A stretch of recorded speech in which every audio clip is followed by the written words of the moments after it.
Mukaddime. Birkaç işaretle başka yerlerde, yani 22. 19. 26. sözlerde izah edilen birkaç meseleye işaret ederiz. Birinci işaret, hikayedeki sersem adamın o emin arkadaşıyla 3 hakikatları var. Birincisi, nefsi emmarem ile kalbimdir. İkincisi, felsefe şakirtleriyle Kur'an-ı Hakim tilmizleridir. Üçüncüsü, ümmet-i İslamiye ile millet-i küfriyedir. Felsefe şakirtleri ve millet-i küfriye ve nefs-i emmarenin en müthiş dalaleti, Cenab-ı Hakk'ı tanımamaktadır. Hikayede nasıl emin adam demişti, bir harf katipsiz olmaz, bir kanun hakimsiz olmaz. Biz de deriz, nasıl ki bir kitap, bahusus öyle bir kitap ki, her kelimesi içinde küçük kalemle bir kitap yazılmış. Her harfi içinde ince kalem ile muntazam bir kaside yazılmış. Katipsiz olmak son derece muhaldir. Öyle de şu kainat nakkaşsız olmak son derece muhalender muhaldir. Zira bu kainat öyle bir kitaptır ki, her sayfası çok kitapları tazammun eder. Hatta her kelimesi içinde bir kitap vardır. Her bir harfi içinde bir kaside vardır. Yeryüzü bir sayfedir. Ne kadar kitap içinde var. Bir ağaç bir kelimedir. Ne kadar sayfası vardır. Bir meyve bir harf. Bir çekirdek bir noktadır. O noktada koca bir ağacın programı, fihristesi var. İşte böyle bir kitap, evsaf-ı celal ve cemale, nihayetsiz kudret ve hikmete malik, bir Zat-ı Zülcelal'in nakş-ı kalemi kudreti olabilir. Demek, alemin şuhudiyle bu iman lazım gelir. İlla ki dalaletten sarhoş olmuş ola. Hem nasıl ki bir hane ustasız olmaz, bahusus öyle bir hane ki, harika sanatlarla, acip nakışlarla, garip zinetlerle tezyin edilmiş. Hatta her bir taşında bir saray kadar sanat derc edilmiş. Ustasız olmak, hiçbir akıl kabul edemez. Gayet mahir bir sanatkar ister. Bahusus o saray içinde sinema perdeleri gibi her saatte hakiki menziller teşkil edilip, kemali intizamla elbise değiştirdiği gibi değiştiriyor. Hatta her bir hakiki perde içinde müteaddit küçük küçük menziller icat ediliyor. Öyle de şu kainat nihayetsiz hakim, alim, kadir bir sani ister. Çünkü şu muhteşem kainat öyle bir saraydır ki, ay, güneş lambaları, yıldızlar, mumları, zaman bir ip, bir şerittir ki, o Sani Zülcelal her sene bir başka alemi ona takıp gösteriyor. O taktığı alemin içinde 360 tarzda muntazam suretlerini tecdid ediyor. Kemali intizamla ve hikmetle değiştiriyor. Yeryüzünü bir sofrayı nimet yapmış ki, her bahar mevsiminde 300.000 enva-ı masnuatı ile tezyin ediyor. Haddü hesaba gelmez enva-ı ihsanatı ile dolduruyor. Öyle bir tarzda ki, nihayet ihtilat içinde ve karışmış oldukları halde, nihayet derecede imtiyaz ve farkla birbirlerinden ayrılıyor. Başka cihetleri buna kıyas et, nasıl böyle bir sarayın saniinden gaflet edilebilir? Hem nasıl ki, bulutsuz gündüz ortasında, güneşin deniz yüzünde bütün kabarcıklar üstünde ve karada bütün parlak şeylerde ve karın bütün parçalarında cilvesi göründüğü ve aksi müşahede edildiği halde, güneşi inkar etmek ne derece acip bir divanelik hezeyanıdır. Çünkü o vakit bir tek güneşi inkar ve kabul etmemekle, katarat sayısınca, kabarcıklar miktarınca, parçalar adedince, hakiki ve bilasale güneşcikleri kabul etmek lazım geliyor. Her zerrecikte ki ancak bir zerre sıkışabildiği halde, koca bir güneşin hakikatını içinde kabul etmek lazım geldiği gibi, aynen öyle de, Şu sıravari içinde her zaman hikmetle değişen ve düzgünlük içinde her vakit tazelenen şu muntazam kainatı görüp, Hâlik-i Zülcelal'i evsaf-ı kemaliyle tasdik etmemek, ondan daha berbat bir dalalet divaneliğidir, bir mecnunluk hezeyanıdır. Zira her şeyde, hatta her bir zerrede bir uluhiyet-i mutlaka kabul etmek lazımdır. Çünkü mesela havanın her bir zerresi, her bir çiçek ile her bir meyveye, her bir yaprağa girer ve işleyebilir. İşte şu zerre, eğer memur olmazsa, bütün girebildiği ve işlediği masnuların tarzı teşkilatını ve suretlerini ve heyetlerini bilmek lazımdır. Ta içinde işleyebilsin. Demek, muhit bir ilim ve kudrete malik olmalı ki böyle yapsın. Mesela, toprakta her bir zerresi kabildir ki, muhtelif bütün tohumlar ve çekirdeklere medar ve menşe olsun.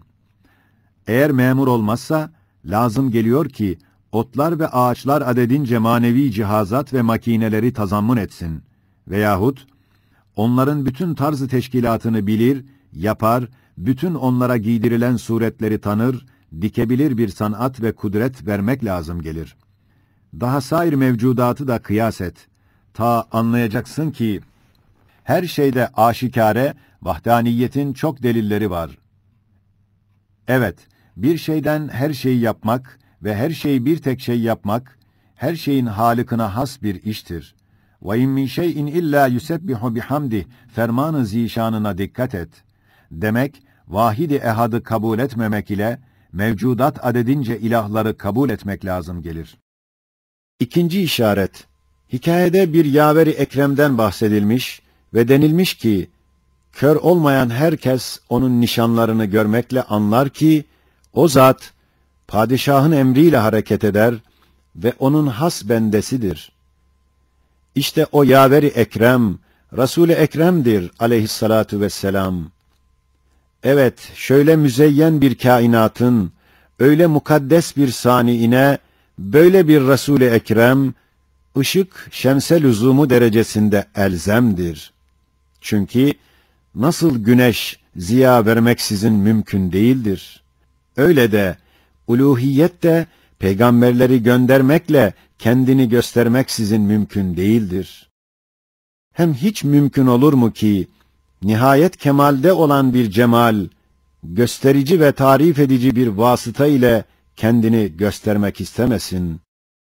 Hem mümkün olur mu ki gayet cemalde bir kemali sanat, onun üzerine enzar-ı dikkati celbeden bir dellal vasıtasıyla teşhir istemesin? Hem hiç mümkün olur mu ki bir rububiyet-i âmmenin saltanat-ı külliyesi, kesret ve cüz'iyat tabakatında vahdaniyet ve samedaniyetini Zülcenaheyn bir mebus vasıtasıyla ilanını istemesin?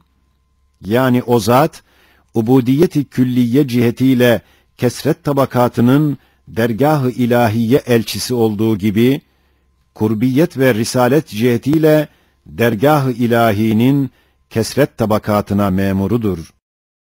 Hem hiç mümkün olur mu ki, nihayet derecede bir hüsnü zati sahibi, cemalinin mehasinini ve hüsnünün letaifini aynelerde görmek ve göstermek istemesin?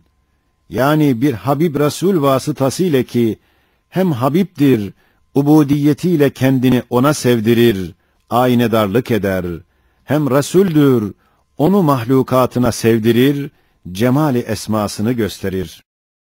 Hem hiç mümkün olur mu ki, acip mucizelerle, garip ve kıymetdar şeylerle dolu hazineler sahibi, sarraf bir tarif edici ve vassaf bir teşhir edici vasıtasıyla enzar-ı halka arz ve başlarında ızhar etmekle gizli kemalatını beyan etmek irade etmesin ve istemesin?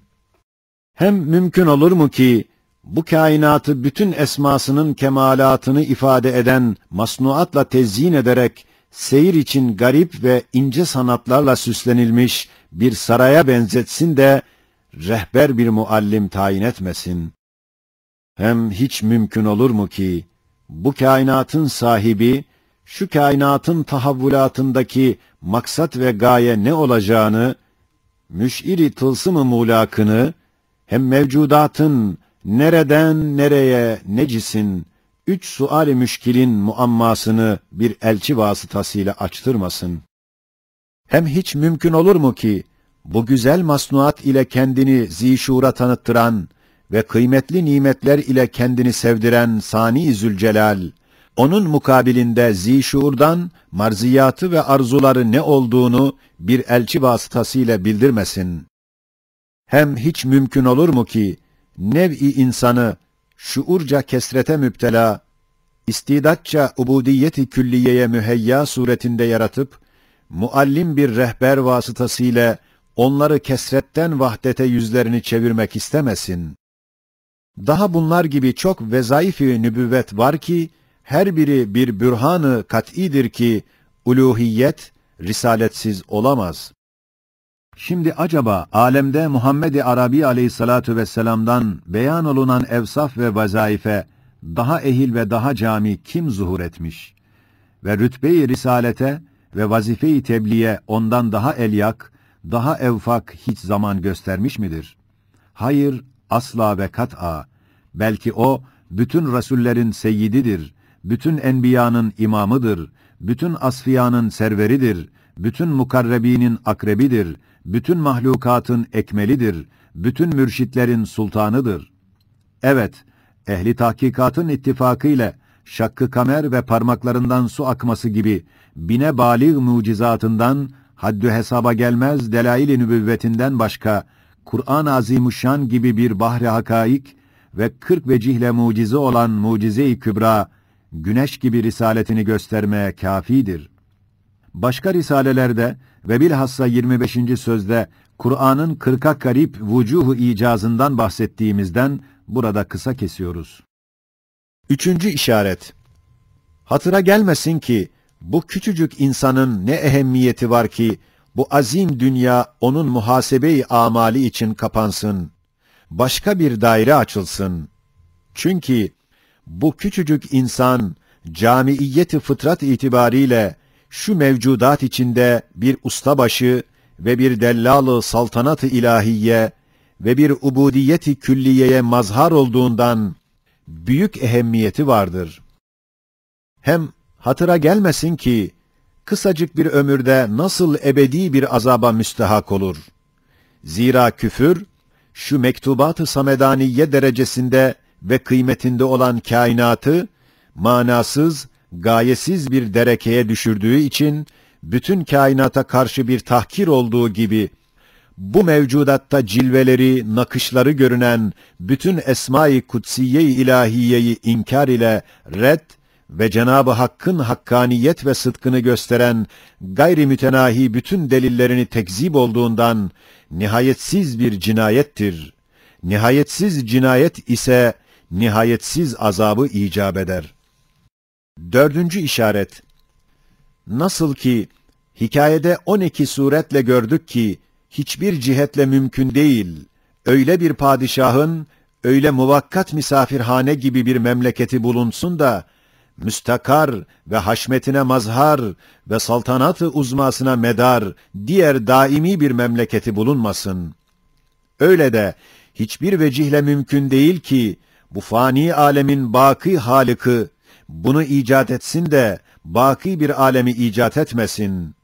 Hem mümkün değil şu bedi ve zail kainatın sermediği sani'i bunu halk etsin de müstakar ve daimi diğer bir kainatı icat etmesin. Hem mümkün değil bu meşher ve meydanı imtihan ve tarla hükmünde olan dünyanın hakim ve kadir ve rahim olan fatırı onu yaratsın, onun bütün gayelerine mazhar olan dar-ı ahireti halk etmesin. Bu hakikata 12 kapı ile girilir. 12 hakikat ile o kapılar açılır. En kısa ve basitten başlarız.